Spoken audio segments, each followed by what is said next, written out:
अभी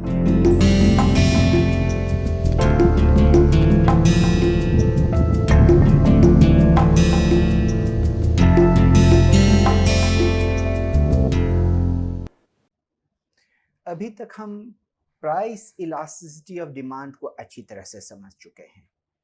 अगर हमारा फिजिक्स वाला भी एग्जाम्पल हम ऐड कर दें कि जहाँ पे हमने बल लगाया और उस मटेरियल की लंबाई बढ़ गई, यहाँ पे हमने प्राइस चेंज किया और क्वांटिटी डिमांडेड चेंज हो गई, तो एक हम जनरल टर्म में सोचने का प्रयास करते हैं कि क्या होगा जब हम x को बदलते हैं और उससे y बदल जाता है।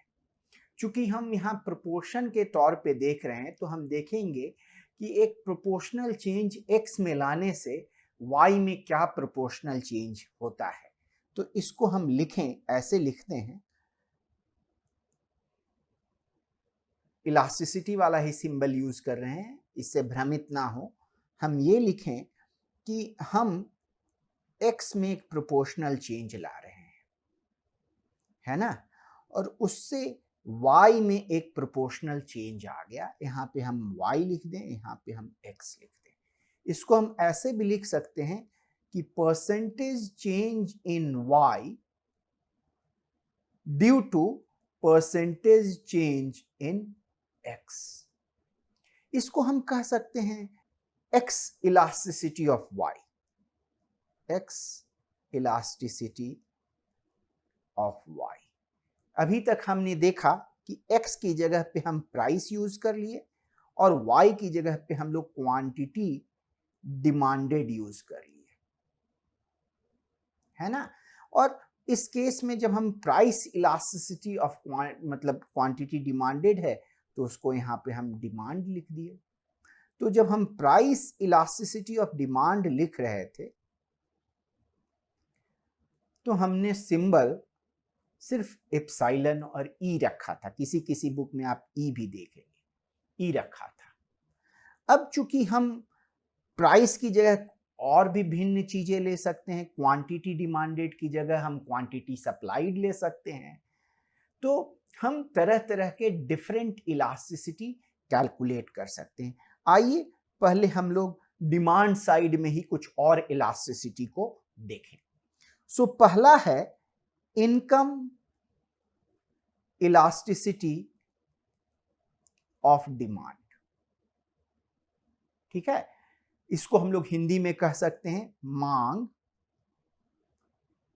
की आय लोच, है ना। लोच को किसी किसी किताब में मैंने देखा है सापेक्षता भी लिखा हुआ। ठीक है, तो ये टर्म थोड़े स्टैंडर्डाइज्ड नहीं है, लोच ज्यादा पॉपुलर है। तो यहाँ पे क्या बात हो रही है, अगर हम सेम क्राइटेरिया यूज करें इनकम, तो यहाँ प्राइस की जगह इनकम आ रहा है जो कि आय है, और डिमांड तो क्वांटिटी डिमांडेड है ही, तो इसको हम लिख सकते हैं डी, क्वांटिटी डिमांड साइड को बता रहा है, यहाँ पे आई लिख दिया। यहाँ पे है percentage change in quantity demanded, किसकी वजह से है भाई ये, तो परसेंटेज चेंज इन इनकम।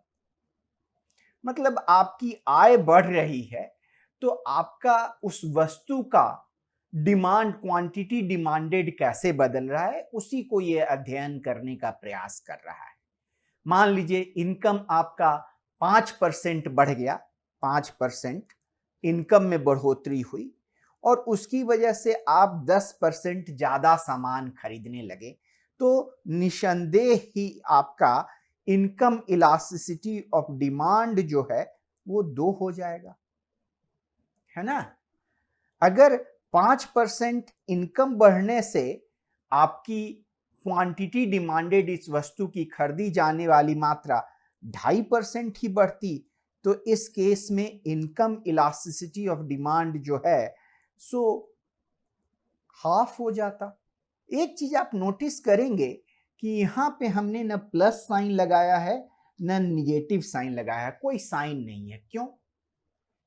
फिर से आपको हम याद दिला दें कि पहली बार साइन क्यों लगाए थे, क्योंकि हम जानते थे, हम बात कर रहे थे प्राइस इलास्टिसिटी ऑफ डिमांड की, मांग की, मूल्य लोच की। मूल्य जैसे बढ़ता है, खरीदी जाने वाली मात्रा कम हो जाती है।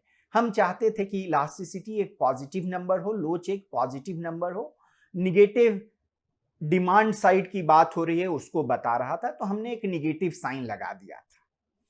यहां पे जब हम बात कर रहे हैं मांग की आय लोच की, तो यहां पे हम कोई निगेटिव साइन नहीं लगा रहे हैं। क्यों? क्योंकि हम पहले ही अध्ययन कर चुके हैं दो तरह की वस्तुएं।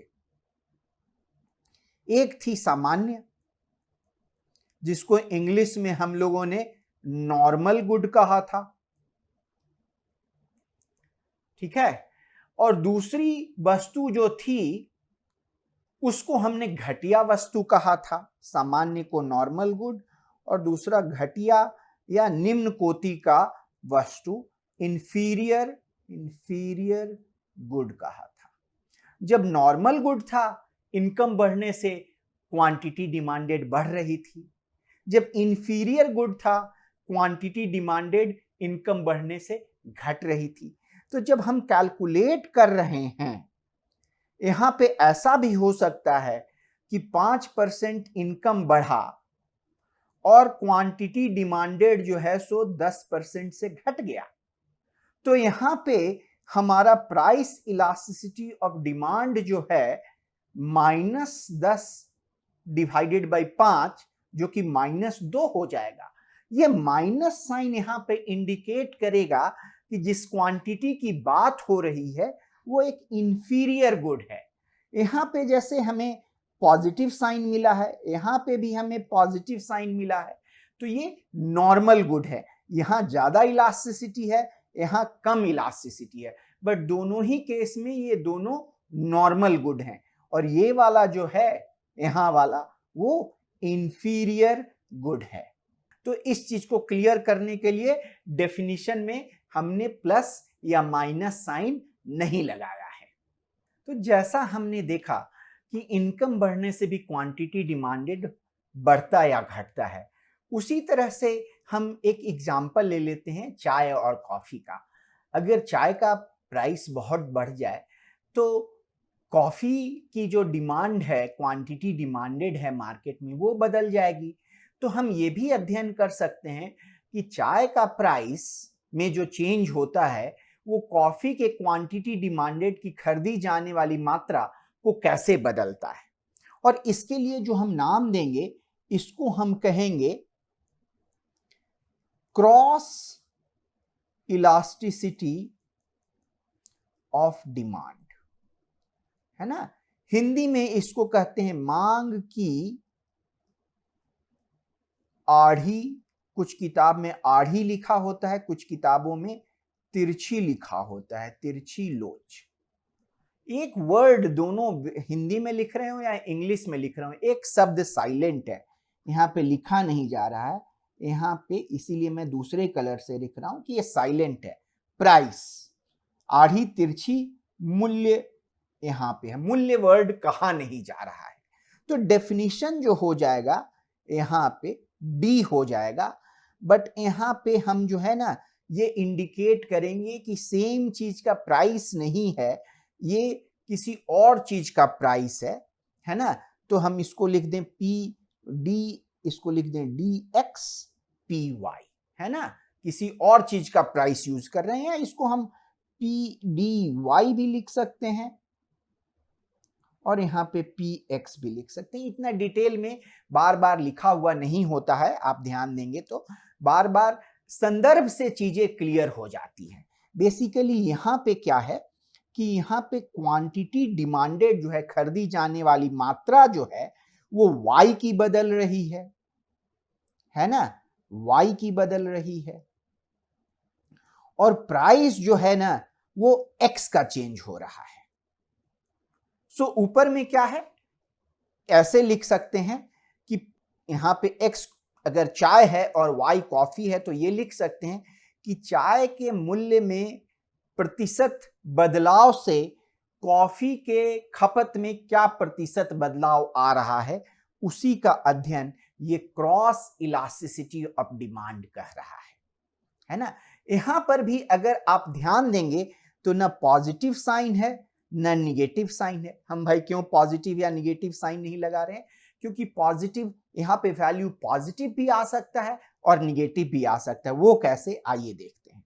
हमने दो तरह की बात की थी कि हमारे पास कुछ सब्स्टिट्यूट गुड्स होते हैं, है ना, स्थानापन्न वस्तु होते हैं,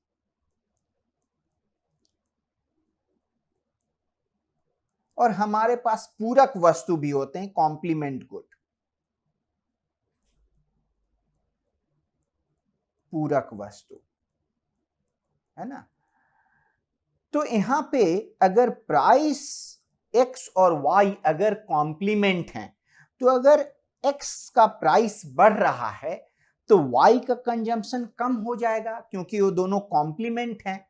तो कॉम्प्लीमेंट गुड के केस में आपका क्रॉस इलास्टिसिटी ऑफ डिमांड जो है सो निगेटिव हो जाएगा, ऋणात्मक नंबर आएगा। और अगर सब्स्टिट्यूट है, कॉफी चाय की बात हो रही है, तो अगर चाय का प्राइस बहुत बढ़ गया तो कॉफी की खपत बहुत बढ़ जाएगी।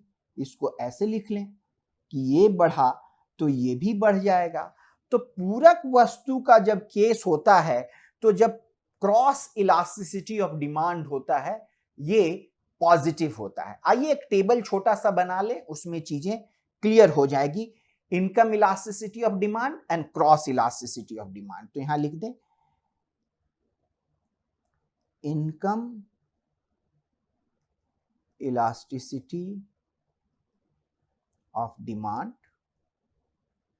यहां पे है आपका क्रॉस इलास्टिसिटी ऑफ डिमांड, यहां पे है आपका प्लस, यहां पे है माइनस। जब ये नॉर्मल गुड है तो साइन पॉजिटिव आएगा, है ना, सामान्य वस्तु है तो ये साइन पॉजिटिव आएगा। और अगर घटिया वस्तु है, इंफीरियर गुड है, तो ये इनकम इलास्टिसिटी का साइन निगेटिव आ जाएगा, घटिया वस्तु, है ना। उसी तरह क्रॉस इलास्टिसिटी ऑफ डिमांड में आपका अगर सब्स्टिट्यूट गुड है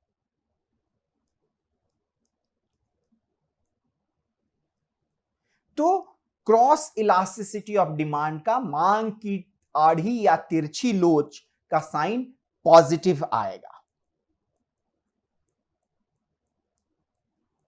उसी तरह से अगर पूरक वस्तु है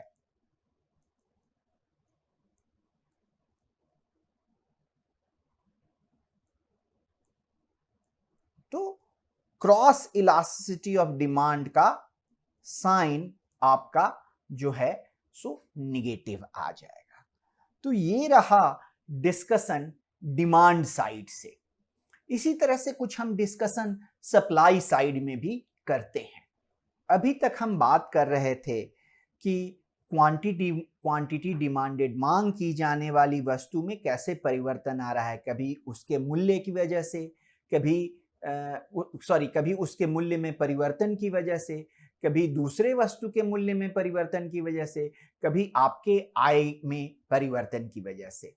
अब हम डिमांड साइड से सप्लाई साइड की तरफ मूव करते हैं। इस साइड में हम उतना डिटेल डिस्कशन नहीं करेंगे क्योंकि बहुत सारी चीजें कॉमन है, हम जस्ट बेसिक चीजों को इस साइड में समझ लेंगे। तो आइए अब डिफाइन करते हैं प्राइस इलास्टिसिटी ऑफ सप्लाई। ठीक है, पूर्ति का मूल्य लोच। ठीक है, यहां पे भी है कि proportional change in quantity supplied, किसकी वजह से, तो बाजार में जो मूल्य बदल रहा है उसकी वजह से। तो यहां पे हम एस कर देंगे, पहले डी किया करते थे डिमांड साइड के लिए, यहां सप्लाई साइड के लिए एस कर देंगे, यहां पी लिखेंगे।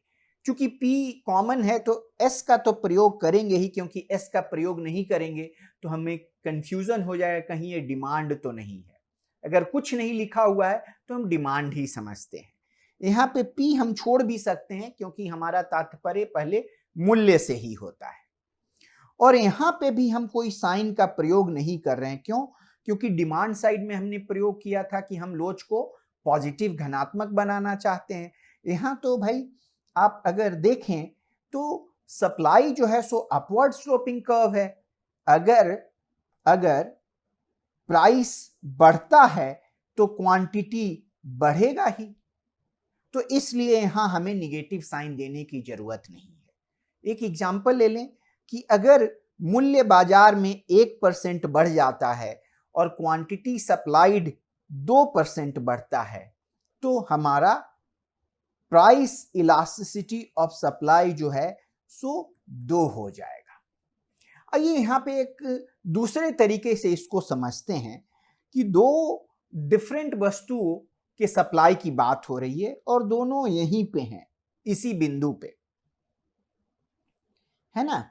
ओरिजिनल प्राइस ये है, ओरिजिनल क्वांटिटी ये है। दोनों केसेस में क्वांटिटी सेम ही है। अब दोनों केसेस में क्वांटिटी भी सेम है और प्राइस भी सेम है। अब कहें कि एक केस में प्राइस जो है सो 5% बढ़ा और दूसरे केस में भी प्राइस, ये ओल्ड है, प्राइस 5% बढ़ा। अभी तक दोनों में चीजें सेम है। अब पहले वाले में क्या होता है, पहले वाले पर्पल कलर में ले रहे हैं, पर्पल कलर में, और दूसरा वाला जो है सो ब्लैक कलर में ले रहे हैं, है ना, कंफ्यूजन ना हो इसके लिए। अब पहले वाले में मान लीजिए कि ये जंप जो है ना 1% का जंप है। फॉर एग्जाम्पल मान लीजिए, ग्राफ ही है तो अपने हाथ में स्केल, मान लीजिए कि 1% है ना। अब पर्पल केस में क्वांटिटी जो है सो 5% बढ़ गया। कहिए क्वांटिटी यहां आ गया, तो अब हमें यहां पे नया पॉइंट जो है सो यहां से यहां मिल रहा है। तो हम अनुमान से कह सकते हैं कि ऐसे सप्लाई जा रहा होगा, है, क्योंकि हमारे पास सारा पॉइंट नहीं है तो हम एग्जैक्ट ग्राफ नहीं जान सकते हैं। हो सकता है थोड़ा भिन्न भी हो, बट पॉइंट ये नहीं है, ठीक है। ये मान लीजिए चूंकि ब्लैक कलर में बना दिया है तो ये ब्लैक वाले का है। ये Q old and Q new, ये जो है सो 5% बढ़ गया। अब पर्पल केस में जो है हम मानते हैं कि 2% क्वांटिटी बढ़ा, तो क्वांटिटी कम बढ़ेगा तो क्वांटिटी कुछ यहां आ जाएगा, तो आपको नया बिंदु यहां पे मिलेगा। तो एक पर्पल बिंदु यहां है, एक बिंदु यहां है, तो ग्राफ कुछ ऐसा होगा। अब पहले ब्लैक वाले केस में प्राइस इलास्टिसिटी ऑफ डिमांड जो है सो 5 होगा, क्योंकि क्वांटिटी जो है 5% से बदल गया है और प्राइस जो है सो 1% से बदल गया है, तो ये प्राइस इलास्टिसिटी ऑफ सप्लाई 5 हो जाएगा। और पर्पल केस में प्राइस इलास्टिसिटी ऑफ सप्लाई 2 हो जाएगा। तो हम क्या देखते हैं कि जहां ढलाव ज्यादा है, कहां ढलाव ज्यादा है, पर्पल केस में ढलाव ज्यादा है, पर्पल केस में ढलाव ज्यादा है। इस केस में आपको प्राइस इलास्टिसिटी ऑफ सप्लाई कम मिल रहा है। ब्लैक कलर में ढलाव कम है, ज्यादा फ्लैट है, तो यहां पे प्राइस इलास्टिसिटी आपको ज्यादा मिल रहा है। ये कहना गलत नहीं होगा, एक तीसरे कलर से ले लें, ग्रीन कलर से, वहां पे कहिए कि 1% प्राइस में चेंज होने से ये 10% आ गया, तो आपको सप्लाई कुछ ऐसा मिल जाएगा। तो जैसे जैसे इलास्टिसिटी बढ़ेगी सप्लाई कर्व जो है सो फ्लैट होते जाएगी। तो आइए दो एग्जाम्पल ले लें, दो एक्सट्रीम केसेस को ले लें। एक एक्सट्रीम केस है परफेक्टली इन इलास्टिक, पूर्णतया बेलोचदार। क्या कहने का मतलब है कि प्राइस में कोई भी चेंज आ रहा है, इसकी वजह से हमारे क्वांटिटी में कोई परिवर्तन नहीं आ रहा है। डेल क्यू सप्लाइड, ये जो है ऊपर वाला पार्ट हमेशा 0 रहता है। प्राइस बदल रहा है, क्वांटिटी सप्लाइड नहीं बदल रहा है। कैसे ड्रॉ करेंगे, यहां पे P हो जाएगा, यहां पे Q हो जाएगा, ये लाइन वर्टिकल आ जाएगी, तभी तो हर प्राइस पे सेम क्वांटिटी का सप्लाई, तो कुछ बदल नहीं रहा है। दूसरा हम लेंगे एक्सट्रीम एग्जांपल, दूसरा एक्सट्रीम एग्जांपल है परफेक्टली इलास्टिक, इसको हिंदी में कहेंगे पूर्णतया लोचदार, और इस केस में आपको मिलेगा एक फ्लैट कर्व, है ना। थोड़ा सा प्राइस में परिवर्तन हुआ, सप्लाई में पूरी तरह से परिवर्तन हो गया, क्वांटिटी सप्लाइड। पहले भी हमने देखा है, यहां पे देखिएगा जैसे जैसे बढ़ रहा है इलास्टिसिटी कर्व, वैसे वैसे फ्लैट हो रहा है, जैसे जैसे इलास्टिसिटी घट रहा है कर्व स्ट्रेट हो जा रहा है। अच्छा, ये एक्सेप्शन है, कभी कभी मुझसे क्लास में लड़कों ने पूछा है, स्टूडेंट्स ने पूछा है कि भाई जो इनइलास्टिक होता है तो हमेशा वर्टिकल ऊर्ध्वाधर हो जाता है, डिमांड का केस हो सप्लाई का केस हो, तो हाँ ऐसा ही होता है, ऊर्ध्वाधर होगा तभी तो ऐसा होगा कि प्राइस बदल रहा है और क्वांटिटी डिमांडेड और क्वांटिटी सप्लाइड दोनों में कुछ नहीं बदल रहा है, तभी तो हमें ऊर्ध्वाधर कर्व मिलेगा। तो इसलिए यहाँ पे ये परेशान होने की जरूरत नहीं है कि डिमांड तो डाउनवर्ड स्लोपिंग है और सप्लाई तो अपवर्ड स्लोपिंग है, हम खड़े लाइन को या एकदम लेटे लाइन को डाउनवर्ड स्लोपिंग बोले या अपवर्ड स्लोपिंग बोले, उसमें कंफ्यूज होने की जरूरत नहीं है। इन एक्सट्रीम केसेस को छोड़ दिया जाए तो डिमांड हमेशा डाउनवर्ड स्लोपिंग एंड सप्लाई हमेशा अपवर्ड स्लोपिंग होता है।